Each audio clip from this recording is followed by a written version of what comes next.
Bienvenidos a la Masterclass, un espacio dedicado a profundizar el estudio de la lección de Escuela Sabática. Acompáñanos en este viaje de aprendizaje donde cada semana abordaremos un tema que nos permite explorar la Biblia a través del análisis, el debate y la entrevista con expertos. Aquí descubrirán cómo los principios que pueden ayudar a vivir una vida más plena y significativa.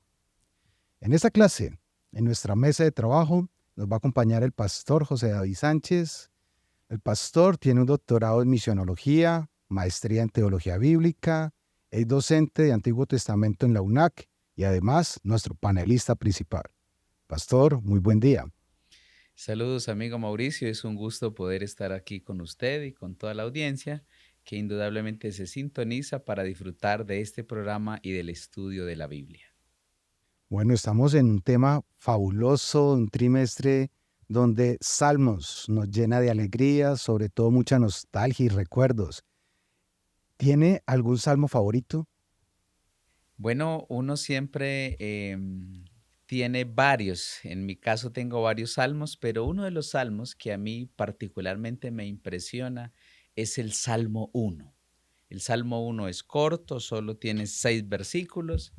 Pero es un salmo extraordinario porque en él vemos un contraste justo entre los que son buenos, pudiéramos decir aquí, o entre el justo y el impío. Me parece un salmo maravilloso. Hay un énfasis particularmente en este salmo en que el justo se interesa en la Torá, en la palabra de Dios, ¿no? En comparación con el impío, que su tiempo es limitado y que finalmente tiene también unas consecuencias de ese rechazo. Entonces, es un salmo extraordinario que aprecio mucho y logro poder identificarme por la bondad que Dios trata hacia el justo en este salmo. Bienaventurado el varón que no anduvo en consejo de malos, ni estuvo en camino de pecadores, ni en silla de escarnecedores se ha sentado. Muy poderoso. Yo tengo uno que me hace recordar siempre mi infancia y yo creo que se van a identificar porque el Salmo 23 es un salmo muy conocido y desde muy pequeños los que tuvimos el honor de estar en un hogar cristiano nos lo repetían y antes de acostarnos y cada vez que lo recuerdo no solamente tengo esa conexión con el Supremo, con el Eterno, sino también un recuerdo nostálgico con mi padre que siempre me lo repetía y me lo enseñó desde muy pequeño. Hay una curiosidad alrededor de los salmos. Si tú empiezas a abrir el salmo, estás leyendo y eventualmente, pastor, uno encuentra un término que es Selah. De hecho, lo estoy pronunciando bien, Selah. ¿Qué es Selah? ¿Qué significa? Cuando me lo encuentro, porque normalmente está al ladito de un primer párrafo, ¿qué debo hacer con la lectura previa? Muy bien, Selah es una expresión, dicen los estudiosos, que denota un breve interludio, es decir, como una pausa en medio del salmo. De paso, pues los salmos era el himnario para el pueblo hebreo. Entonces, era un interludio, una forma pues de marcar una pausa y reflexionar sobre el mensaje que se estaba transmitiendo, ya sea que se estuviera cantando, o sencillamente también dicen los estudiosos que ese Selah indicaba el cambio de algún instrumento musical dentro del canto que se entonaba. Por ejemplo, en el Salmo 3 nosotros podemos encontrar ahí, después del versículo 2, una de las primeras expresiones. Dice, oh Jehová, Salmos 3.1, ¿cuántos se han multiplicado mis adversarios? Muchos son los que se levantan contra mí. Muchos son los que dicen, no hay para él salvación en Dios. Y viene la expresión Selah. Y ahora dice, mas tú Jehová, es decir, hay un cambio. Entonces, la poesía hebrea que se agrupa a los salmos tiene esa forma de poder describir cómo el canto está desarrollándose. Es un interludio, es una pausa o sencillamente puede ser el cambio de un instrumento musical que el autor está relatando. Hoy en nuestra cultura, pues parece una palabra allí que se registra en el texto, pero significaba esa intencionalidad en el pasaje. Cuando uno va leyendo el Salmo, ¿se recomienda leerlo o no? Bueno, nosotros pues como no tenemos ningún acompañamiento musical, uno pudiera omitirlo realmente, ¿sí? Omitirlo, aunque hay algunos que también lo leen, pero habría que explicar al momento de leerlo, porque alguien dice, Selah, ¿qué será eso, no? No, es una pausa, es un cambio que está ocurriendo y en ese sentido, pues creería que si no se explica, lo mejor sería omitir la palabrita porque está diseñada, pudiéramos decirlo, para el texto hebreo original. Ok, o sea que ahora que ya conocemos que es un preludio, la recomendación sería, cuando usted va a leer el texto o el salmo, identifique dónde está y al menos haga un cambio en su entonación. Sí, pudiera ser ese interludio que está ahí, ¿no? Es señalar que eso está mostrando de alguna forma cambio de ideas o necesariamente lo que el autor tenía en mente al ser entonado ese salmo, ¿no? Porque reitero, era el ignario del pueblo hebreo. Entonces, pues nosotros hoy los cantos, los himnos, las alabanzas han sido tomadas de los salmos, pero no entonamos un salmo en particular, pero pudiéramos hacer esa nota aclaratoria. Ok, de hecho, para este año me he encontrado ya con varios compositores, con varios músicos que están haciendo un trabajo especial y yo creo que pronto, de hecho aquí en este mismo espacio, vamos a poder empezar a mostrar algunos salmos cantados. Qué bendición. Sería extraordinario porque pues finalmente allí hay un contenido teológico, hay un mensaje que finalmente pues se ha a veces venido perdiendo, pero sería un trabajo maravilloso. Encomiable esa labor. Bueno, cuando nosotros vemos, de hecho, Salmos, un libro gigante, extenso, con capítulos larguísimos, podríamos clasificar los salmos y encontramos que normalmente nosotros tenemos muy bien ubicados los salmos de alabanza. Si tú tuvieras que hacer una clasificación más juiciosa, ¿qué clasificación de salmos harías?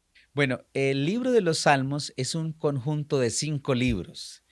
Cabe hacer la aclaración, ¿no? 5 libros. Y entonces uno va a encontrar que, por ejemplo, al iniciar el Salmo 1, dice libro 1. Ese libro 1 va desde el capítulo 1 hasta el capítulo 41. Ahí nosotros vamos a encontrar la primera sección, ¿no? Se hace hincapié en la humanidad, pero dicen los estudiosos que estos salmos generalmente relatan como el conflicto que hubo entre David y Saúl, entendiéndose que David fue quien mayor escribió salmos, juntamente con los hijos de Coré, Salomón, Moisés. Pero ese es el primer libro. El segundo libro va desde el capítulo 42 hasta el 72. Y aquí se hace énfasis en la liberación de Egipto. Es decir, que estos salmos están relatando cómo Israel fue liberado de Egipto, las circunstancias que pasaron, las pruebas, los desafíos, ¿no? Pero también durante este periodo se habla mucho del reinado de David. El tercer libro es del capítulo 3 hasta el capítulo 89. Se aborda el tema del santuario. El santuario es uno de los temas que más se remarcan en los salmos, se hace un énfasis. ¿Por qué? Porque es la morada donde Dios está, porque es desde donde Dios opera, controla, bendice, da su misericordia, perdona, etcétera. El cuarto libro es desde el Salmo 90 hasta el 106 y se dice que es el reino de Dios, porque en estos salmos particularmente se va a hacer un estudio muy especial a ese reino de Dios y por qué y cómo opera. Y el quinto libro, pues abarca desde el Salmo 107 hasta el 150. Allí nosotros vamos a tener que el contenido de esos salmos habla prácticamente de cómo es la palabra de Dios. Y dentro de esos salmos nosotros tenemos cantos graduales, que eran los salmos que eran entonados cuando el pueblo de Israel se acercaba al santuario. Y tenemos también el gran Jalel o el gran salmo de alabanza, ¿no? Dentro de ellos el 136 y termina en el 150, cuando todo se debe, dice el autor, todos los instrumentos aún adorar a Dios. De manera general, los salmos están agrupados de esa forma. Es un conjunto de 5 libros que para nuestro momento, pues hablamos del libro de los salmos. Bueno, eso nos puede dar una idea bien interesante y es invitar a las personas a que armen sus listas, su clasificación o su playlist. Durante este trimestre vamos a estar invitando a que nos escriban al WhatsApp 313-550-3260 y nos cuenten cuál es su lista de salmos. Mi lista de salmos de alabanza y que nos den los números de los salmos. O cuando estoy enfermo, o cuando estoy triste, o cuando quiero alabar al Señor. Entonces vamos a invitar a las personas y los primeros que nos envíen su lista de salmos o playlist, le vamos a hacer entrega de este libro que es del pastor Diego Doria, El honor de apacentarlas, un privilegio recibido por la gracia. Entonces tenemos este libro en estudio para las personas que nos escriban y nos cuenten cuál es su playlist de los salmos. Y esperamos que al final podamos ir creciendo en el tema de cómo apoyarnos en este libro maravilloso para los distintos momentos emocionales de la vida y sobre todo para fortalecernos espiritualmente.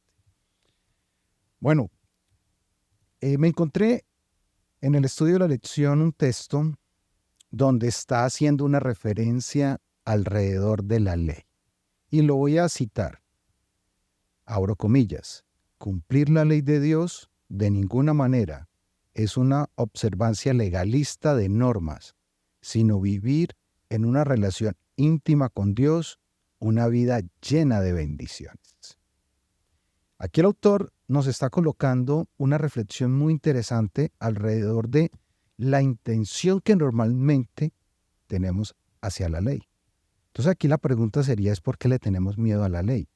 Y de una vez agreguemos la segunda, es cómo podemos hacer ese cambio y empezar a ver el beneficio de la ley.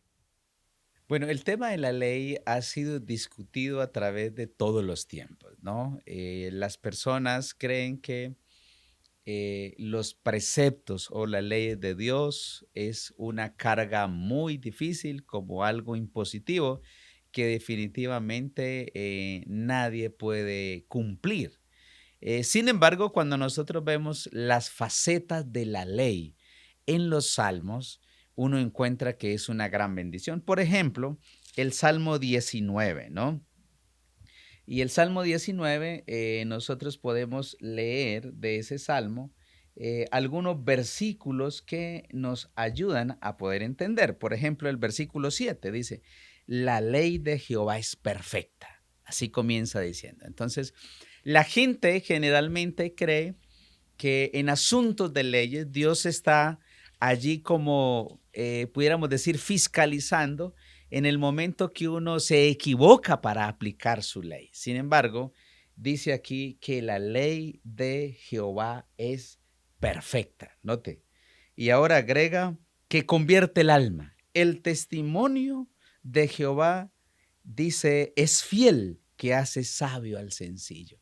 Es decir, que el concepto de la ley en los salmos nos está evidenciando que es algo bueno, que es algo perfecto, que no es algo que usted finalmente está allí como pensando en que va a recibir un castigo, ¿no?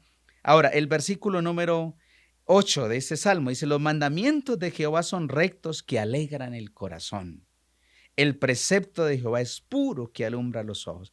Es decir, hay una discusión y hay una serie de metáforas que el salmista usa para mostrarnos que es algo positivo, que Dios no la ha colocado, ¿verdad?, como una carga o para que usted no pueda ir ni a la derecha ni a la izquierda, sino más bien es una gran bendición, porque el observar los principios nos permite a su vez que usted y yo andemos y disfrutemos de las bendiciones que Él tiene para nosotros. Convierte el alma. Qué frase tan bonita y hace sabio al sencillo. ¿Por qué cumplir la ley haría sabio a alguna persona? Bueno, aquí nosotros dice el pasaje Y está diciendo, el precepto de Jehová es puro, que alumbra los ojos. ¿Por qué? Porque la ley nos permite a nosotros conocer los planes de Dios para nuestra vida. Y cuando nosotros los conocemos, pues tomamos decisiones apropiadas. Es decir, es como una luz, ¿no? Que uno ve el texto de la Biblia y dice, bueno, Dios tiene para mí esto. Y entonces si yo sigo en esa dirección, pues voy a encontrar sabiduría. Ahora, sabiduría no solamente es llenarnos de información que tiene su lugar, ¿no? Sino es tomar decisiones razonables, obviamente dirigidas por el Señor para el bien de mi vida, de quienes están alrededor y de mi relación con Dios, ¿no? Entonces, en esa dirección, la ley nos hace sabios para tomar buenas decisiones, para equivocarnos menos y para que nos vaya mejor en la vida. Tú mencionas que nos permite conocer el plan de Dios para mi vida. Si alguien nos escribiera y nos dijera, pastor, ¿cómo comienzo a entender el plan de mi vida? ¿Qué le recomendarías que fuera a leer? Bueno, cuando uno aborda temas de Dios y de la Biblia, siempre uno recomienda que las personas lean salmos. Porque los salmos son oraciones, son cantos que las personas escribieron en diferentes circunstancias. Es más, el resto de las escrituras que nos muestra historias, milagros de Jesús, nos cuentan de aquello que ocurrió. Mientras que los salmos están enmarcados en lo que el autor estaba viviendo y cómo yo me puedo identificar con ese mismo autor. ¿De qué forma, no? Él dijo eso, expresó eso en un momento desafiante. Pues asimismo, como él vivió esa circunstancia, entonces el salmo me ayuda a que yo encuentre una salida y vea en Dios cómo Él está cerca para ayudarme. Y además, lo que va a lograr en esta meditación es abrir el corazón, porque con mucha frecuencia nosotros decimos en qué momento Dios me habla, o porque no me habla a mí como le habló a otro hermano o como le habló a Moisés. Entonces es la oportunidad también para abrir unos espacios de comunión, de estudio y abrir el corazón para que Dios se manifieste y lo toque. Vámonos al Salmo 119, 1 al 4. Y vamos a encontrar que me está igualando, vamos a leerlo hasta el 5, Salmo 119, del 1 al 5, unos términos que me han generado ciertas preguntas. ¿Qué igualdad hay en ellos? Los vamos a ir señalando. ¿Qué relación y qué diferencias? Entonces leo el Salmo 119.1. Bienaventurados los íntegros de camino, los que andan en la ley de Jehová, primer término. Bienaventurados los que guardan sus testimonios, segundo término, y con todo el corazón lo buscan, pues no hacen maldad los que andan en sus caminos. Tú encargaste que tus mandamientos, tercer término, sean guardados con esmero. Ojalá fueras estables mis caminos para guardar tus estatutos. Cuarto término. Y si citamos que con ese terminamos de ampliar la idea de Deuteronomio 6.1, nos vamos a encontrar que aquí ya están tres juntos. Estos son los mandamientos, estatutos y leyes que el Señor tu Dios mandó, que yo te enseñaré para que los ponga en práctica en la tierra de la que vas a tomar posesión. Entonces la pregunta sería, ¿hay una diferencia entre ley, mandamiento y estatuto? ¿Es lo mismo? Y en el anterior apareció la palabra testimonio. Muy bien, sí, es una pregunta muy interesante, Mauricio, y qué bueno, pudiéramos quizás leer el texto original, el hebreo, ¿no? El hebreo, el Salmo 119 comienza diciendo, Asherei temismi harek, es decir, Asherei es bienaventurado. Ich generalmente es el término para hombre, ¿no? Y dice aquí Hakalin, Betorah, es decir, Adonai, que es el nombre para Dios, bienaventurados los perfectos de camino que andan en la ley de Jehová. Entonces, la expresión ley tiene una diferenciación de términos en el idioma original. Para ley es Torah, ¿sí? Y la Torah en el Antiguo Testamento, pues hacía referencia a los primeros 5 libros de Moisés. Sin embargo, nosotros vamos a encontrar que el texto está hablando de la Torá, ¿no? Generalmente se refiere de forma general a las instrucciones y a las enseñanzas de Dios encontradas en la Biblia, especialmente los 10 mandamientos. Es decir, que cuando el texto hebreo habla de la Torá, pues se refería a los primeros 5 libros de Moisés, pero en resumen a los 10 mandamientos. Pero ahora viene otra expresión y es la expresión mandamientos. La palabra cambia en hebreo y es misbot, misbot. Y misbot indica que son aquellas reglas o preceptos específicos ordenados por Dios, principalmente los 10 mandamientos, pero también otros mandatos bíblicos. Es decir, que cuando se habla de los mandamientos, se está refiriendo no solo a los 10 mandamientos, sino a otros. Ahora, nosotros debemos también conocer que los hebreos tenían algunas explicaciones a la Torá, ¿no? Y entonces ahí habían otros documentos, como la Gemara, como otros asuntos con relación a las prácticas que se hacían los sábados y de asuntos sanitarios y de leyes, ¿no? Entonces tenemos la Torá que específicamente hace referencia a los 10 mandamientos. Luego tenemos la expresión misbor, que hace referencia a mandamientos, pero no solo los mandamientos de la ley o los 10 mandamientos o el decálogo, sino a otras ordenanzas que Dios también había dado. Pero finalmente también están los estatutos y la palabra aquí cambia, es juquín, y juquín significa decretos, ordenanzas o reglamentos dados por Dios, a menudo relacionados con las ceremonias y los ritos del santuario. Nosotros nos acordamos que el pueblo de Israel, pues en su sistema de sacrificios, Dios le había ordenado una serie de reglamentos para que ellos cumplieran, ¿no? Si la persona, por ejemplo, era de escasos recursos, llevaba 2 palomitas para sacrificar, así como cuando Jesús fue dedicado en el templo. Si era una persona que tenía un poco más de bienes, podía llevar un carnero o un becerro. Todos esos reglamentos aparecen especialmente en el libro de Levíticos. Ahí nosotros, Levíticos, leyes. Pero tenemos esa clasificación, Torá, 10 mandamientos. Tenemos la expresión misbor, hace referencia a otros principios. Y juquín, que era exactamente aquellas orientaciones que podemos hablar de estatutos o de algunas otras expresiones que están allí en relación al sistema de sacrificios, al santuario y a todo lo que el pueblo de Israel hacía. Es decir, que aparentemente puede ser lo mismo, pero cuando uno ve cada expresión y cada matiz en el hebreo, entonces sí hay una diferenciación, ¿no? A eso se refiere.